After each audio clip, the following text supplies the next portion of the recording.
Okay, welcome to episode 156 of the Epic Film Challenge. Again, continuing with the Wes Anderson series, The Life Aquatic with Steve Zissou. It's a film about an oceanographer, played by Bill Murray, Steve Zissou, who makes ocean documentaries and stuff. And another amazing cast in this: Owen Wilson, Cate Blanchett, Angelica Houston, Willem Dafoe, Jeff Goldblum, Michael Gambon, and yeah, it's a brilliant film. I remember actually seeing this in the cinema in 2004 when it came out, and I read on Wikipedia that this film actually flopped at the box office. It actually did not make back its budget at all, so it didn't really make much money, which is a shame because it's an awesome, awesome film. Classic Wes Anderson, really funny, really offbeat, and feels like I'm repeating myself a lot here, but that's the kind of thing I like about Wes Anderson, that he does stick to his own formula. Not really rigidly, but you know it's a Wes Anderson film. Just a random thing. There's this black guy in this film who kind of plays David Bowie songs throughout the whole film. He's on an acoustic guitar in Portuguese, and it's just such a random thing, which is just really cool. Throughout the whole film, just like different scenes, he's just sat there playing. God, it feels like there's a lot to talk about with this film, apart from the fact that I wish it would be rated more than it is. It's basically about Bill Murray, Steve Zissou. He's just released a film where his best friend, and who's worked on him with all these films over the years, has been eaten by a jaguar shark. Well, that's what he calls it, because he saw this shark that was unlike anything he'd ever seen before. So he wanted to make a second film where he would hunt down and kill the shark for revenge. Now, the first part of his film that kind of premiered at the beginning of this film didn't go down too well.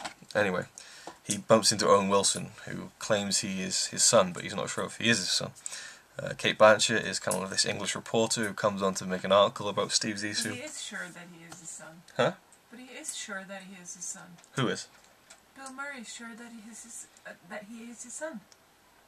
Because in the end, he's like, oh, so you knew from I was a little kid or a baby or something. Yeah, that he might have been. Like you said. Well, anyway. It doesn't really matter. I'm trying to get through this quickly because Connie's also going to talk. I'm not going to talk much, trust me. Oh, she's not going to talk, trust her. Okay. Talk much, I said. Yeah, that's what I said. No, you said she's not going to talk, trust me. I said talk much, I was speaking quickly. Anyway. So he goes on this one last kind of, well, not that he wanted to be his one last, but, and not to say that it is, but he goes out on this voyage to find this shark.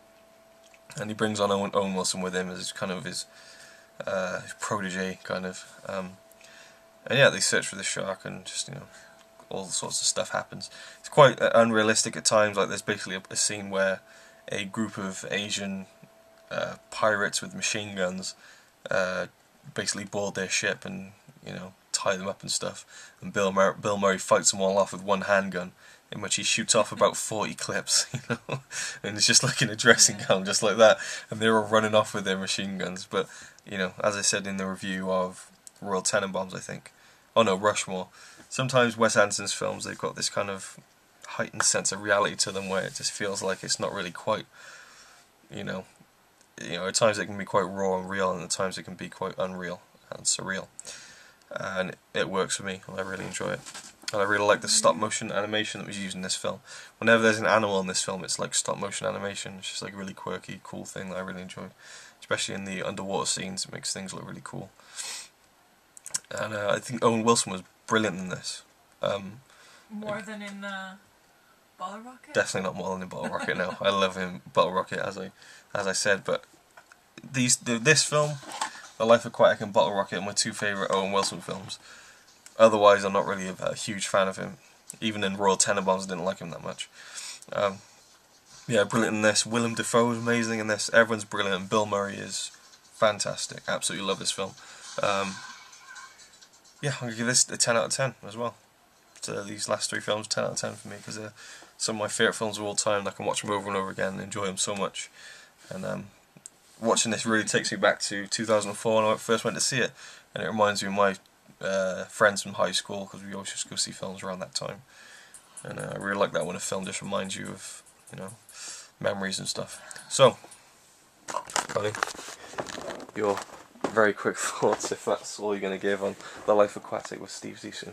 Yeah, I like Owen Wilson. I like Bill Murray. Yeah. I like that there were a lot of other people who are like, well, actors that I know, like the guy in Spider-Man and the woman in Lord of the Rings, and there's one more.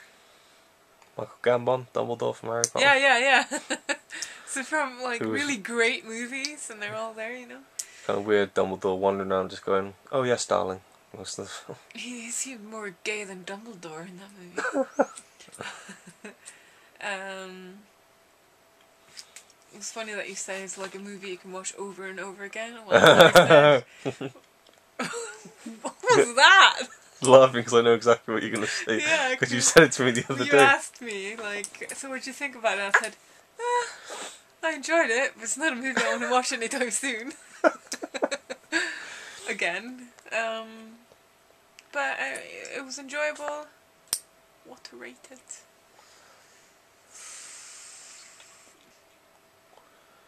I don't know. What did you rate it? 10. Okay, I'll give it a 7 then. Sure, that's fine. Also, just to kind of round this off before the last... Oh no, there'll be 2 more actually. But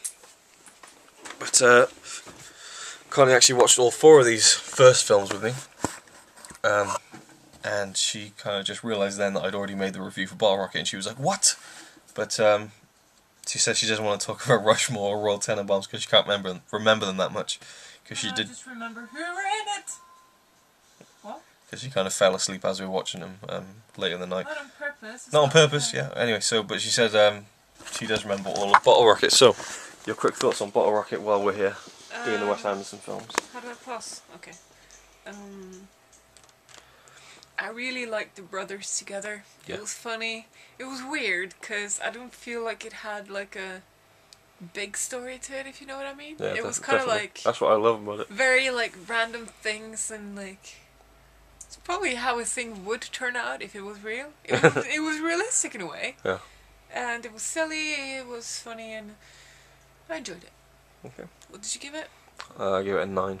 I give it a 7.5 because I enjoyed it more than the boat one. The boat one, okay. There we go. So we'll see you with the next Wes Anderson film pretty soon. Thanks for watching.